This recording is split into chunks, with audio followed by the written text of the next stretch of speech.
Hola, buenas tardes. Bendiciones para todos. Qué bueno que están aquí otra vez con nosotros para estudiar el libro de Hechos. Eh, es buen momento para meditar en la palabra, sabiendo que todas estas cosas que estamos aprendiendo no son nada más para tener un conocimiento, sino para poderlo aplicar a nuestras vidas. Poder de esta manera tener una vida cristiana más sólida, más cimentada en la palabra de Dios, menos en nuestras emociones y menos en las circunstancias que nos rodean. Vamos a comenzar como siempre el estudio resolviendo el cuestionario, el quiz 440. La pregunta número 1 dice así: ¿quién tuvo una visión de la ciudad santa, la Nueva Jerusalén, y nos la describe? ¿Quién nos la describe? ¿Quién tuvo una visión de la ciudad santa? ¿Pedro, Juan, Lucas o Jesús? El que tuvo la visión de la ciudad santa fue Juan en Apocalipsis 21:2. De hecho, vamos a ver en todo este cuestionario la descripción del lugar que nos espera. 2. ¿Cuántas puertas tiene la Nueva Jerusalén?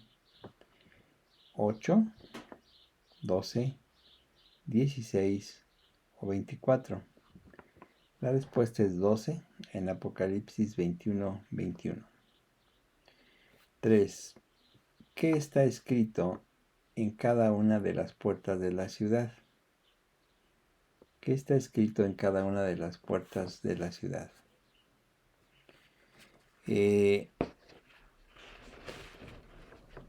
Santo es el Señor Dios Todopoderoso, dice eso ahí.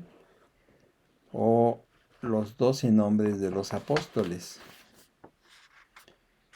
O Santo, Santo, Santo. O los nombres de las 12 tribus de Israel.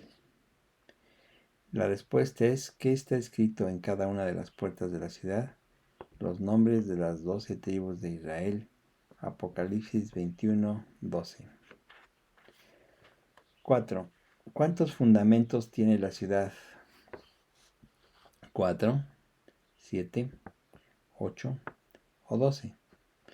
En la ciudad, la Nueva Jerusalén tiene 12 fundamentos, nos lo dice Apocalipsis 21:14. 5. ¿Qué forma describe mejor a la ciudad? ¿Qué forma describe mejor a la ciudad?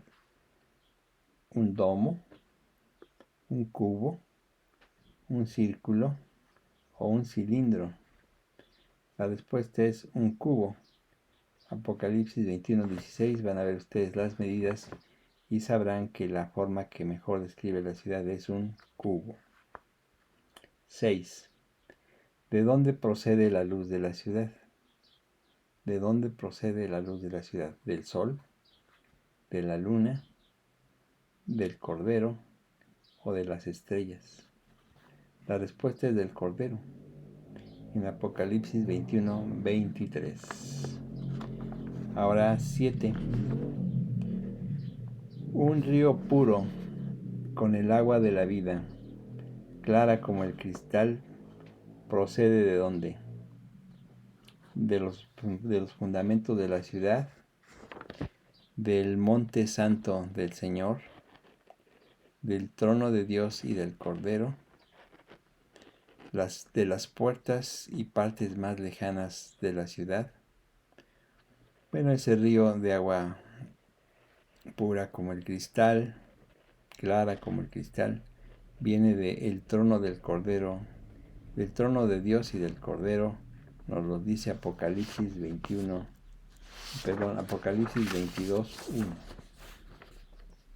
8. ¿Qué parte del árbol de la vida es para la sanidad de las naciones? ¿Las hojas? ¿La sombra? ¿La sábila? ¿O las raíces para un té? Podemos pensar que la raíz es para un té, pero no.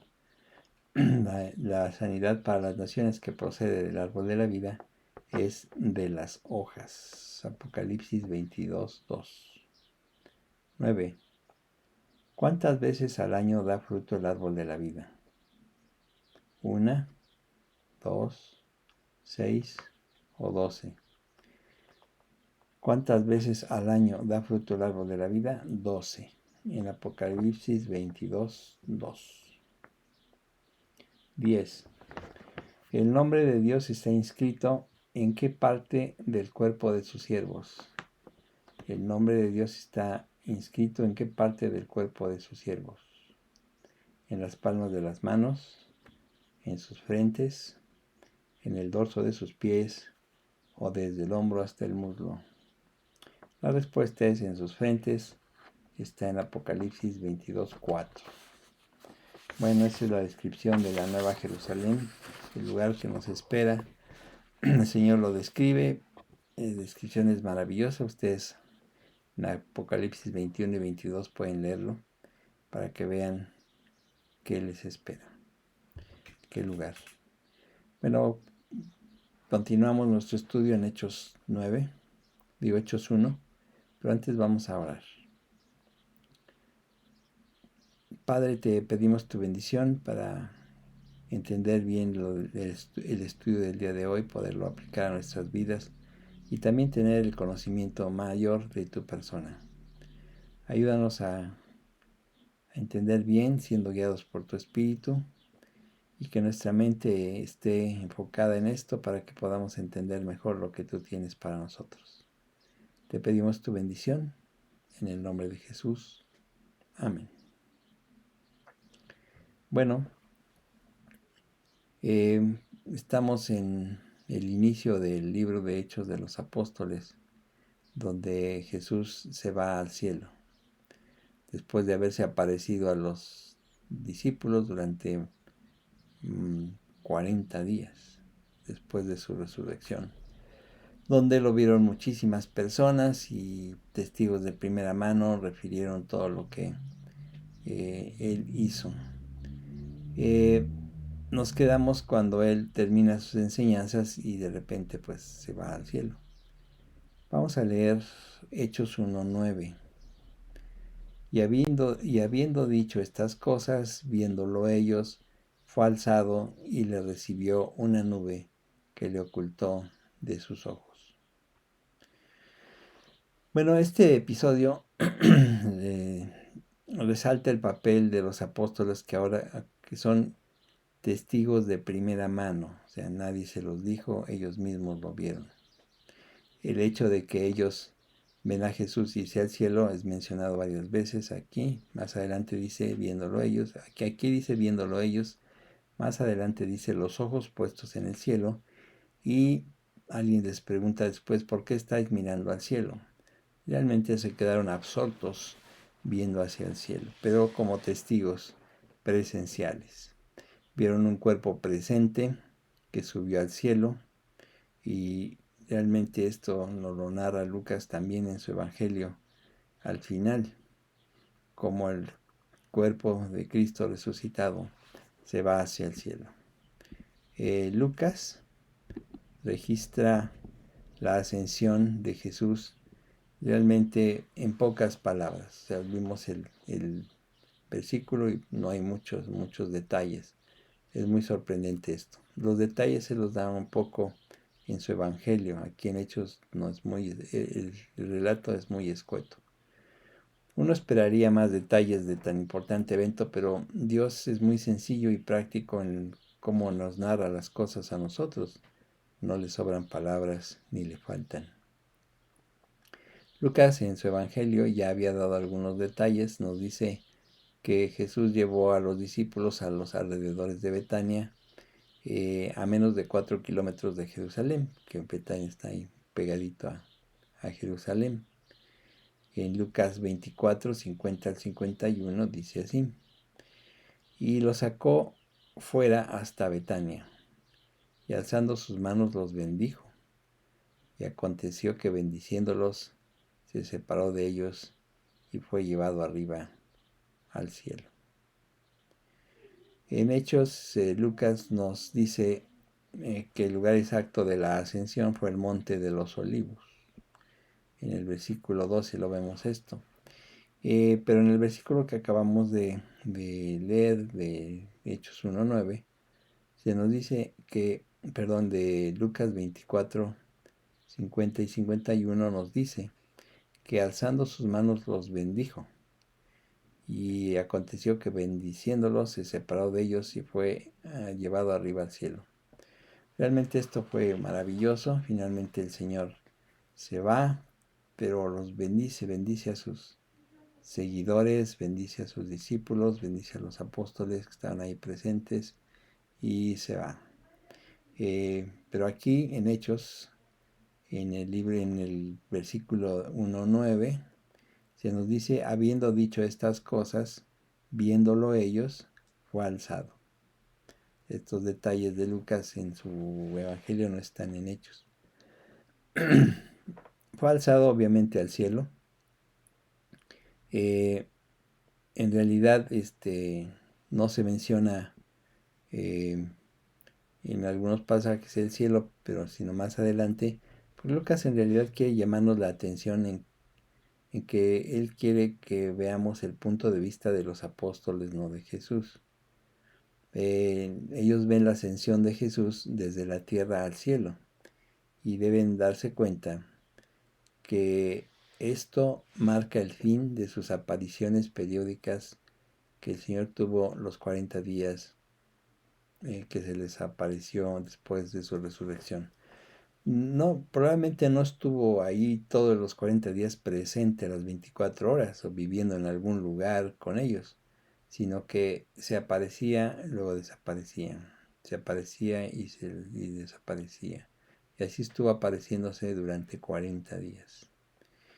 Él entonces dice, ya, hasta aquí, basta de las apariciones. Finalmente el evento que sigue es que Él se vaya al cielo. De ahora en adelante entonces el Señor ya no se iba a manifestar, ya no iba a aparecer en cuerpo palpable, sino en visiones a los apóstoles, como al apóstol Pablo, ahí en Hechos 18:9 dice, entonces el Señor dijo a Pablo en visión de noche, no temas, sino habla y no calles. Entonces ya palpablemente, corporalmente, el Señor ya no se iba a presentar, sino ahora en visiones, de ahí en adelante. Dice también en este versículo que leímos de Hechos 1:9, que fue levantado. O sea, realmente no dice Él se subió, sino fue levantado, fue alzado. O sea, quiere decir que Dios Padre es el que lo llevó, dándonos a entender que la tarea encomendada de Jesús en la tierra ya había terminado. Fue levantado, fue alzado por el mismo Dios, por su Padre, hacia el cielo. Ahora dice ahí también que una nube lo ocultó de sus ojos. Bueno, no debemos pensar que la narración es una narración en términos de física o de astronomía. No es un pasaje que nos enseñe la ubicación del cielo. Este movimiento hacia arriba nos muestra en realidad que ya la remoción de Él es completa. Se va Él.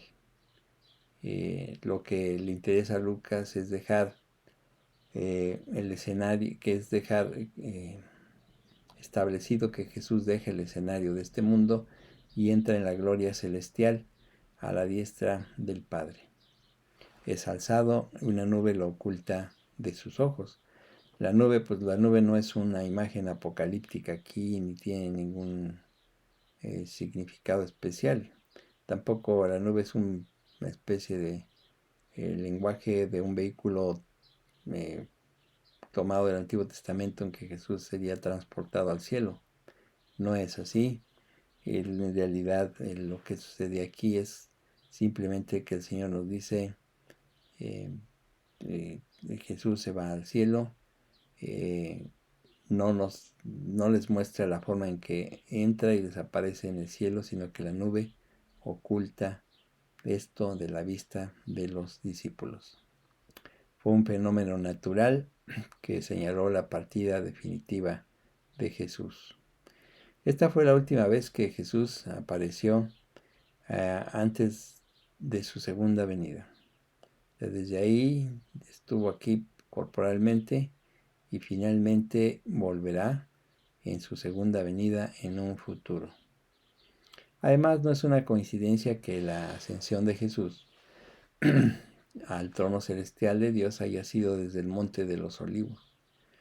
Es un lugar realmente muy, muy emblemático, muy importante. También ahí fue el lugar donde Jesús entró en forma triunfal a Jerusalén. Acuérdense ustedes, Lucas 19:37 dice, cuando llegaban ya cerca de la bajada del Monte de los Olivos, toda la multitud de los discípulos, gozándose, comenzó a alabar a Dios a grandes voces por todas las maravillas que había visto. Bueno, allá anunció también la destrucción del templo y las señales del fin. Acuérdense, en Mateo 24:3 dice, y estando él sentado en el monte de los olivos, los discípulos se le acercaron aparte diciendo, Dinos, ¿cuándo serán estas cosas? ¿Y qué señal habrá de tu venida y del fin del siglo? Entonces, ese lugar, el Monte de los Olivos, es realmente un lugar muy importante en la narrativa de los días finales de Cristo. Porque ahí no lo sabemos, en realidad no, probablemente es algo que él escogió para algo en especial, pero así a ciencia cierta no sabemos por qué lo escogió, pero ahí sucedieron muchas cosas. Hechos 1:10-11 dicen, y estando ellos con los ojos puestos en el cielo, entre tanto que él se iba, y aquí se pusieron junto a ellos 2 varones con vestiduras blancas, los cuales también les dijeron, varones galileos, ¿por qué estáis mirando al cielo? Este mismo Jesús, que ha sido tomado de vosotros al cielo, así vendrá como le habéis visto ir al cielo. Bueno, este pasaje es muy, muy bonito y realmente muy importante también. Lucas en realidad no fue un testigo ocular de la ascensión de Jesús, o sea, él obtuvo la información de los testigos de primera mano. Pero aquí Lucas nos da una descripción muy interesante de lo que sucedió. Los discípulos se quedaron con los ojos mirando hacia el cielo, con quién sabe qué pensamientos en ese momento. Si nos ponemos a pensar o nos ponemos en su lugar, podemos ver que pues, tal vez ellos tenían muchos pensamientos en la cabeza o quedaron absortos, que es lo más seguro, de ver que Jesús se elevaba y se iba definitivamente. Lucas en su evangelio dice que los discípulos adoraron a Jesús y volvieron a Jerusalén con gran gozo. Lucas 24:52 dice, ellos, después de haberle adorado, volvieron a Jerusalén con gran gozo. Por los eventos que narra Lucas, podemos ver que Jesús llega al Monte de los Olivos. Dice ahí que termina de dar las instrucciones finales de que esperen en Jerusalén todavía para que viniera el Espíritu Santo.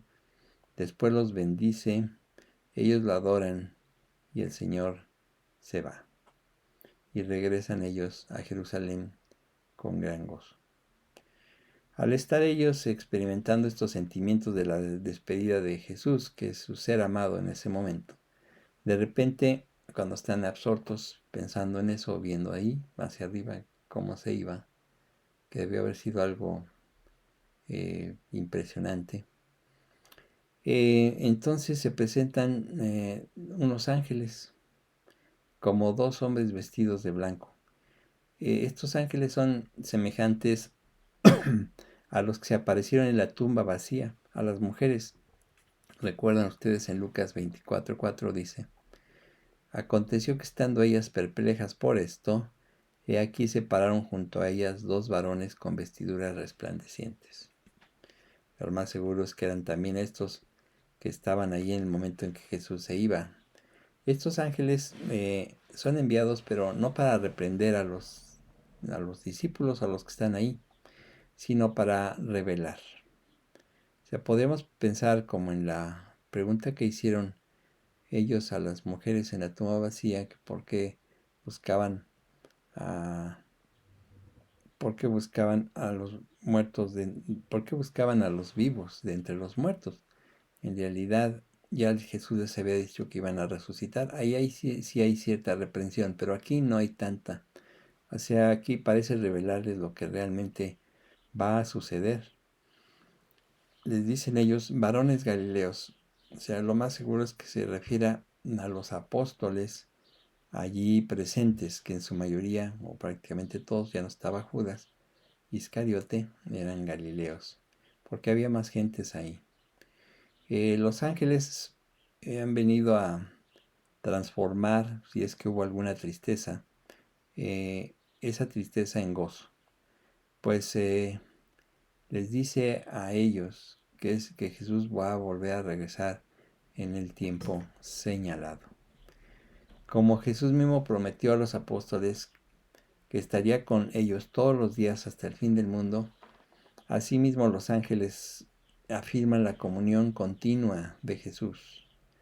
Dice, Él volverá de la misma forma en que se ha ido.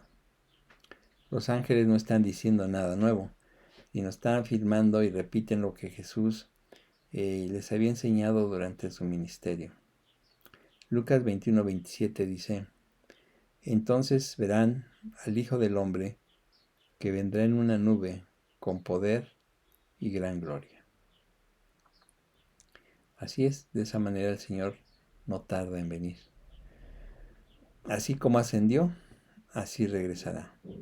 Jesús regresará físicamente con el mismo cuerpo glorificado con el que se fue al cielo. El mismo. O sea, Lucas nos dice que los discípulos regresaron a Jerusalén con gran gozo. Y para nosotros debe de ser lo mismo con la ascensión de Jesús, porque la entrada de Jesús al cielo con un cuerpo glorificado es nuestra garantía de que seremos igualmente glorificados y con alma y cuerpo entraremos a la presencia de Dios. Marcos 14:62 dice: Jesús le dijo: Yo soy, y veréis al Hijo del Hombre sentado a la diestra del poder de Dios, viniendo en las nubes del cielo. En realidad, ese cuerpo glorificado también lo vamos a tener nosotros para estar en la presencia de Dios. A la diestra de Dios Padre, se dice aquí en Marcos, sentado a la diestra del poder de Dios. Jesús está a la diestra de Dios Padre. ¿Eso qué significa para nosotros? Pues mucho, porque Él es nuestro abogado para defender nuestra causa. Cuando oramos al Padre en el nombre de Jesús, Él perfecciona nuestras oraciones y las presenta al Padre. Jesús sabe nuestro anhelo de estar con Él, conoce nuestras necesidades diarias y nuestros pecados. Y ahí con el Padre habla a nuestro favor. Abogado tenemos para con el Padre. Habla a nuestro favor y logra nuestra salvación. Durante su ausencia física nos concede el don del Espíritu Santo para guiarnos y dirigirnos en todas las áreas de nuestra vida mientras estemos aquí y mientras Él no venga por nosotros. O sea, Él no está, pero el Espíritu Santo sí.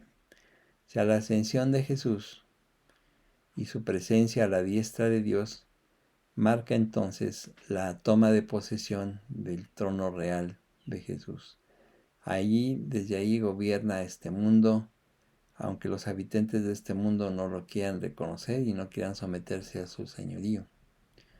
Cuando Cristo ya haya puesto a sus enemigos por debajo de sus pies, entonces le va a dar el reino a su Padre y entonces vendrá el fin. Todo el Señor lo tiene ya planeado y listo, y parte de eso fue la ascensión de Cristo hacia el cielo. Hechos 1, 12 al 14. Dice así: Entonces volvieron a Jerusalén desde el monte que se llama del Olivar, el cual está cerca de Jerusalén, camino de un día de reposo. Y entrados, subieron al aposento alto donde moraban Pedro y Jacobo, Juan, Andrés, Felipe, Tomás, Bartolomé, Mateo, Jacobo hijo de Alfeo, Simón el celote y Judas hermano de Jacobo. Estos perseveraban unánimes en oración y ruego con las mujeres y con María la madre de Jesús y con sus hermanos. Bueno, de aquí en adelante se comenzará a narrar los hechos de los apóstoles. Jesús se ha ido y ahora los apóstoles obedientes al mandato se quedan en Jerusalén para esperar la promesa del Espíritu Santo. La ciudad de Jerusalén es de gran importancia, como habíamos visto en todos estos eventos, el Monte de los Olivos y la ciudad de Jerusalén en sí misma. Ahí Jesús murió, ahí Jesús resucitó, ahí Jesús ascendió, ahí fue donde el Espíritu Santo vino sobre los discípulos. Entonces la ciudad de Jerusalén y el Monte de los Olivos a un ladito, en realidad son lugares muy significativos en la narrativa bíblica. Y por eso hasta la fecha son lugares de tanta visita de mucha gente del mundo, por lo mismo.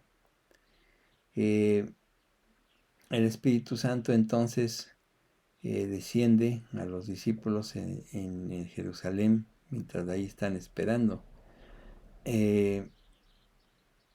Al escribir Lucas a Teófilo acerca de todo esto, Teófilo era griego, pero Lucas supone que conoce algunas costumbres judías, pero no la situación topográfica.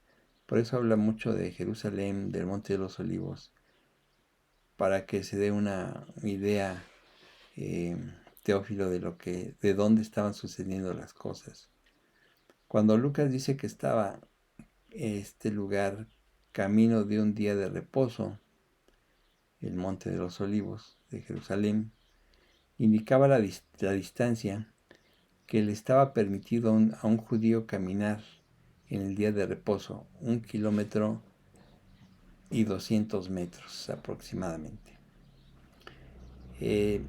Entonces los judíos por mandato, no dice la distancia exacta en el Antiguo Testamento, pero los judíos la han hecho así, de que no se podía caminar más de 1 kilómetro 200 metros en el día de reposo. Entonces aquí lo toman como una medida de longitud.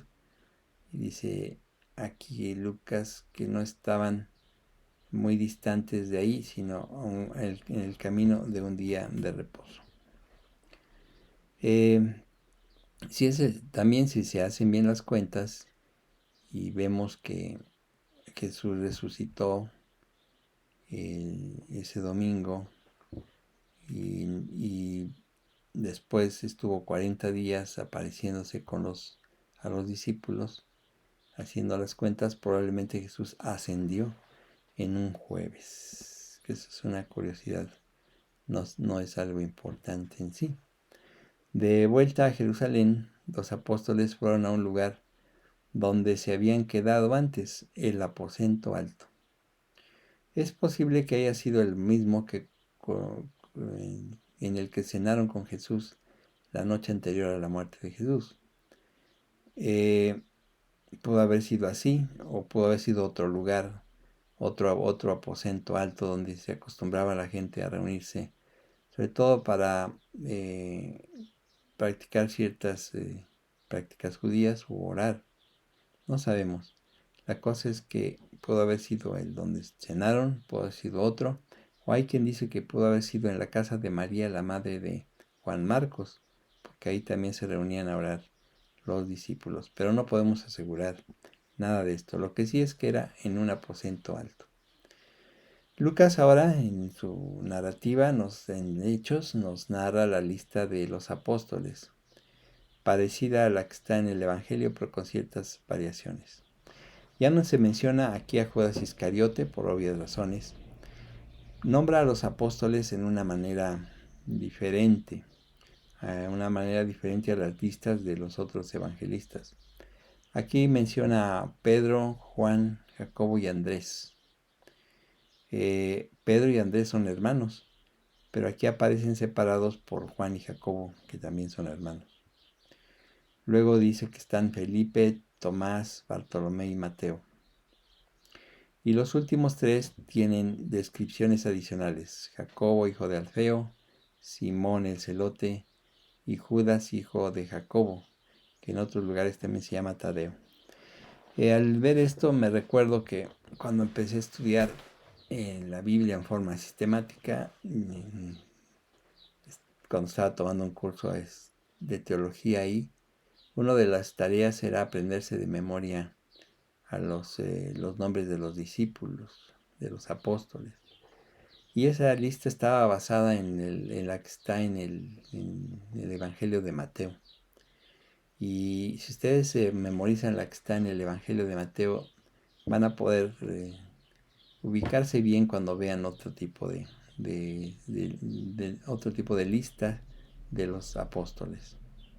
Y los pueden ubicar mejor. Entonces les sugiero que para aprender eso sea en la lista de Mateo. Bueno, Hechos 1:14 dice: todos estos perseveraban unánimes en oración y ruego con las mujeres y con María, la madre de Jesús, y con sus hermanos. Dice, todos estos perseveraban unánimes en oración. O sea, los apóstoles están ahora, y los encontramos ya muchas veces, orando juntos. Y esta es una de característica de ellos, y también es característica de los primeros cristianos en aquella época. Los vemos reunidos después de Pentecostés. Más adelante ellos mismos apóstoles dicen que ellos se deben o debían estar dedicados más a la oración y al ministerio de la palabra. Pablo orienta a los creyentes en sus cartas a orar sin cesar. Así que los creyentes oran en un mismo espíritu, en realidad. Y es la práctica y la característica de la iglesia primitiva elevar sus oraciones unidos. Estos 11 apóstoles, entre su compañía,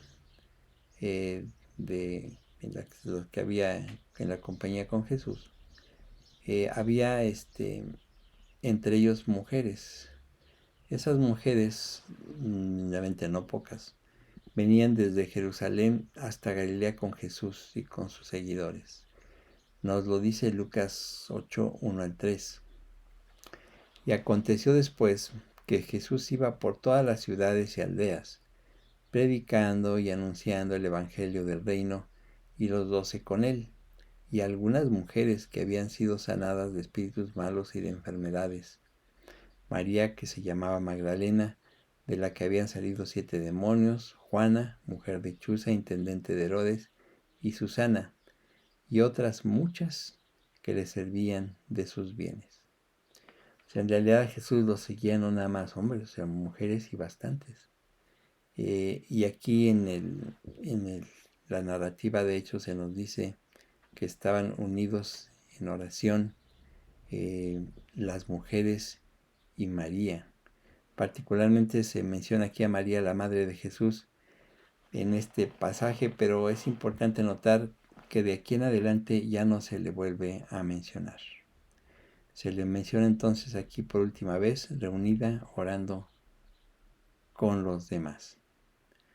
También dice que estaban presentes los hermanos de Jesús, o sea, los hijos de José y María después del nacimiento de Jesús, aunque algunas personas dicen que eran primos, pero en realidad eran los medios hermanos de Jesús. Mateo 13:55 dice: ¿no es este el carpintero? ¿No se llama su madre María y sus hermanos Jacobo, José, Simón y Judas? Y Marcos 6:3 dice, ¿no es este el carpintero, hijo de María, hermano de Jacobo, de José, de Judas y de Simón? ¿No están también aquí con nosotros sus hermanas? Y se escandalizaban de él.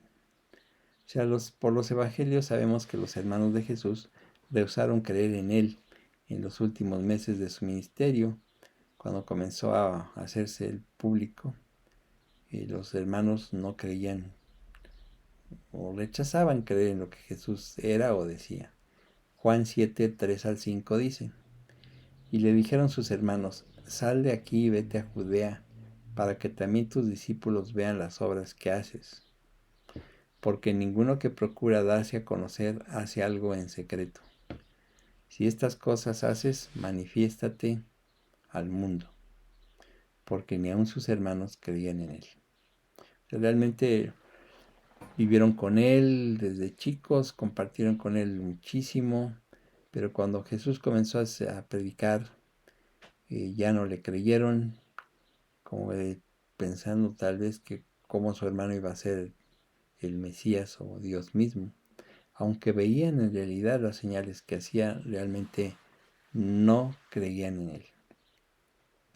Pero el Señor, después de que resucita, se aparece a unos de ellos, o no sé si a todos, pero yo creo que sí a todos, pero en particularmente se nos narra de uno, de Jacobo. En 1 Corintios 15:7 dice, y después apareció a Jacobo, después a todos los apóstoles. O sea, se apareció a todos, en realidad, pero apóstoles, pero de los hermanos de Jesús, aquí se nos dice que a Jacobo. Jacobo se convirtió, se hizo cristiano, poniendo su fe en Cristo, pero llegó a ser tan importante su conversión que él realmente fue el dirigente de la iglesia de Jerusalén. No fue Pedro, Pedro tuvo que huir de ahí, y el que se quedó al mando fue Jacobo, el medio hermano de Jesús. Jacobo, que es Santiago, escribió también una carta a los dispersos de Jerusalén, que se andaban en otros lugares, les escribió esta carta que tenemos en el Nuevo Testamento, que es la de Santiago. Él la escribió. Y también otro medio hermano de Jesús, Judas, escribió otra carta, la que está antes de Apocalipsis, que tenemos en el Nuevo Testamento. Realmente la conversión de ellos fue muy importante. Yo creo que después de ver a Jesús desde niño, compartir con él desde adolescente y al inicio de su ministerio, cuando entendieron quién era, probablemente pues se fueron de espaldas, ¿no? De haber convivido con el Hijo de Dios, con Dios mismo durante tanto tiempo y no haber creído en Él. Por ahí leí una vez una narrativa de la vida de Cristo y hablaba de sus hermanos, especialmente de Jacobo, y decían que él, probablemente sucedió esto, no sabemos, al momento de que se da cuenta de quién era Jesús, cuando se le aparece, no sabemos qué le dijo, pero se le apareció, y en ese momento entiende que Jesús es el Mesías, el Hijo de Dios. Dice que Jacobo pasaba largas horas orando, por todo lo que le había sucedido a él en su vida con Jesús, que a tal grado que hasta las rodillas de Jacobo estaban ya encallecidas de tanto que oraba permanentemente. La conversión fue muy importante, fue impresionante para los discípulos y más impresionante para los hermanos de Jesús, que compartieron con él prácticamente su vida terrenal.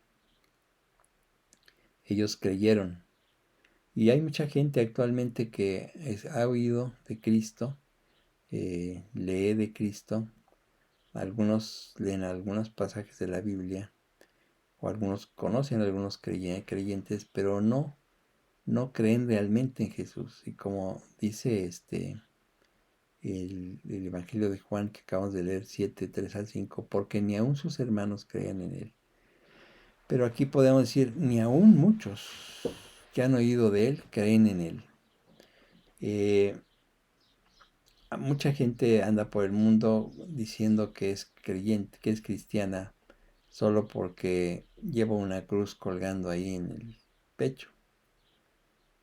Pero no. O sea, en realidad, creer en Jesús es creer en su muerte, creer que murió en el Calvario por tus pecados, creer que Él resucitó al tercer día de entre los muertos y creer que está a la diestra o a la derecha de Dios Padre. Creer de todo corazón, o sea, no nada más es saber, sino creer.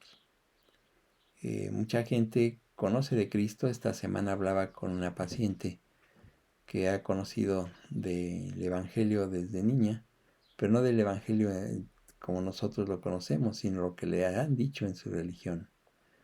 Y cuando comenzamos a hablar y le explicaba exactamente lo que Cristo, a lo que vino, se sorprendió mucho de no saberlo. Y decía, tanto he escuchado, tanto he visto sobre esto y hasta ahora entiendo estas cosas, porque no nos las explican. Y efectivamente hay mucha gente que es sincera en su creencia, pero no se le explica correctamente el camino de la salvación.